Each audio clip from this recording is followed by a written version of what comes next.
Hey everybody, welcome back to RPG Imaginings. I'm going to release a couple videos today because I have just been overwhelmed with RPG related packages in the mail. And so first video for today is going to be about the Drenaxian companion. This has been something that I've been wanting to purchase ever since I actually purchased the Pirates of Drenax campaign for Mongoose Traveler last year, and I did a video about the Pirates of Drenax about a year ago, and now I finally have the Drinaxian companion, and I wanted to showcase it on the channel today. I really like what Traveler does, Mongoose does with its Traveler line, the current edition. I know that opinions vary widely on editions for Traveler, and some people are huge fans of Classic Traveler or Mega Traveler or whatever particular thing you are into. I really like Mongoose Traveler, and I've been collecting books and supplements. One of them that I recently got was the Element Class Cruiser Box, which I plan to feature on the channel here soon because I think it's a really good example of how you can use materials from one role-playing game in another role-playing game to just enhance player experiences. And I'll post a video about that soon as well. But I like what Traveler is doing in terms of doing these companion volumes, and this is something that has been happening recently in RPGs. The other big example that I can think of would be WFRP's Companions to Their Enemy Within line. And I had posted on social media yesterday about the Enemy Within books that I had recently acquired. And in just flipping through those and reading through the basics of the campaign, my initial feelings on it was that the companions weren't going to be something that was interesting or useful to me, but on flipping through those campaign books, my gut shifted and I was like, wow, actually the companions might be really interesting and cool for this. And so I may end up checking out the companions for WFRP's Enemy Within as well. But what I like about this companion model is that I think some gamers will ask, like, okay, why are they having these companion volumes? I've known a few cynical gamers in my day, and the cynical gamers will be usually the first to shout, they've split this up into two books to make me buy two products instead of just putting it together in one book. And, I think that that's a grotesque straw man argument because, if you double the page count of a book, it increases the cost of a book. And I prefer this model because it is an opportunity for gamers to purchase campaign materials that they want without the extra, and some people would call it fluff, but I don't consider it fluff. It's all just ideas, and that they don't necessarily have to invest in the extras that are not necessary in order to run the game. I think it's more courteous to the consumer actually to publish it in multiple different books, because if you're not into the companions, well, then there you go.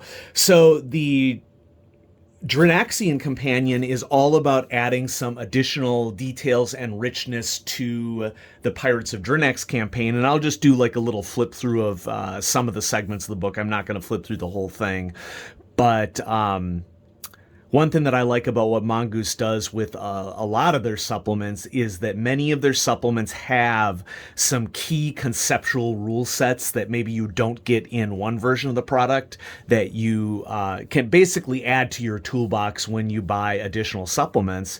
And in a game like D&D, that model can often come off as really cynical, because I'm thinking of the classic example in D&D 3rd edition or 3.5 where and I'm not saying that it didn't exist in 4th or 5th as well, but it's like this model of like, we'll invent this concept of prestige classes, and then we will just release a bunch of books that have more prestige classes in them, and the only thing that's different is that we swap out some numbers and abilities for a character.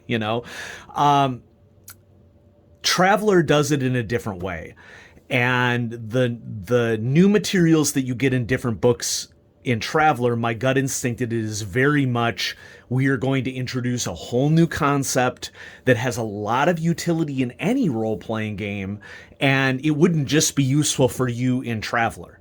So what do we got here in the Drenaxian Companion? Well, we're going to start off with some key concepts of rules that can be introduced of how you keep track of different things.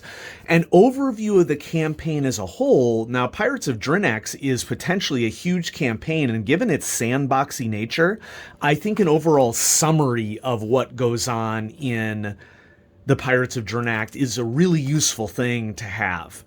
And so we have a summary of all the established episodes with it. If you're not familiar with Pirates of Drenax, episode 1 is set in stone, episode 2 is always, or episode 10 is always happening as the finale, but a lot of these other chapters can happen in whatever order you want. It is the true example of a sandbox style campaign. We have a single page chapter 2 on running the campaign with some trips for that.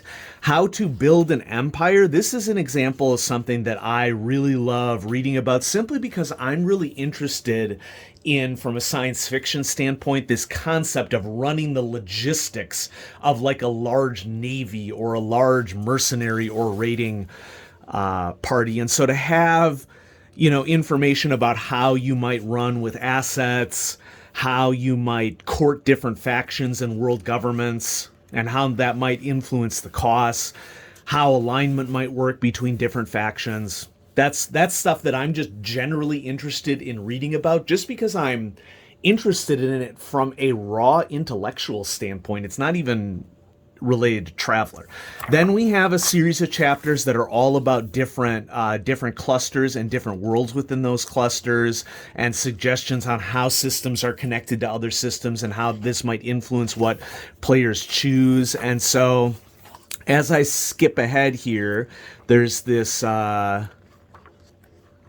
want to get too far ahead. So there's a section here on specific worlds for a couple chapters within the Torpal sector.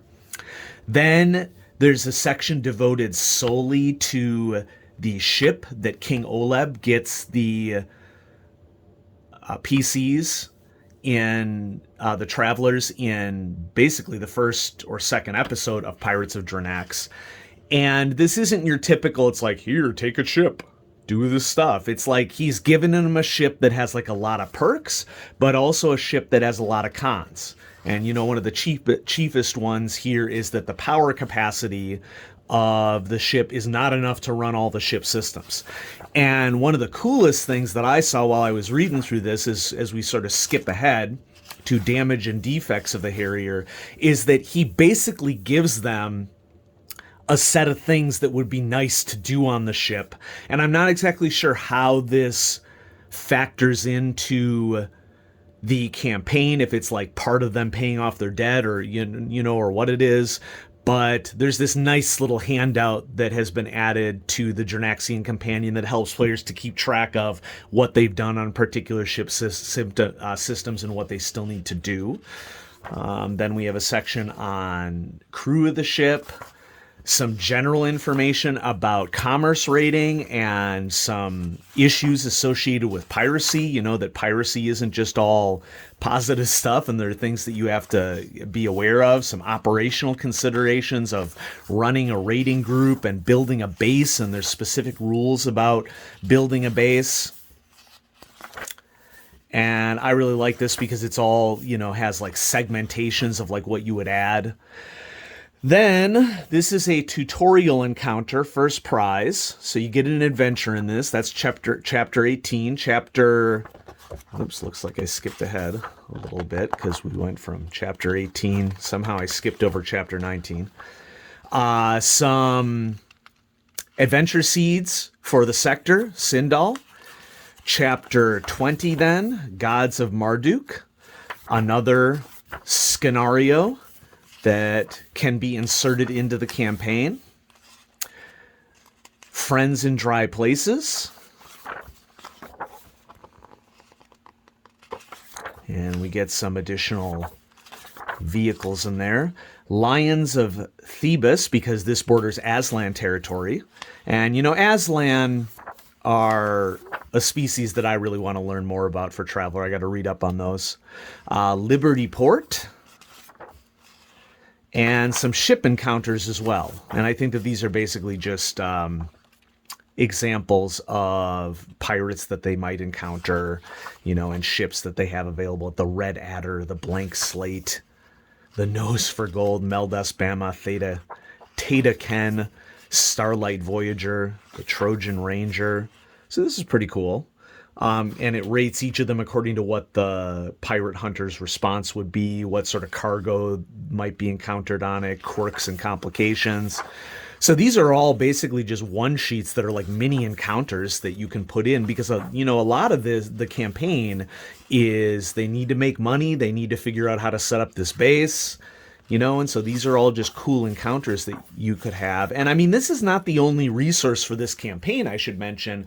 There is also another companion book to this that focuses on the sector of Sindal, and I'm blanking right now as to what the name of the supplement is. It might be named somewhere here in the introduction, or it might not be. But yeah, I'm blanking on the name of the supplement right now, but it was just recently released by Mongoose, and it's a 3-letter name.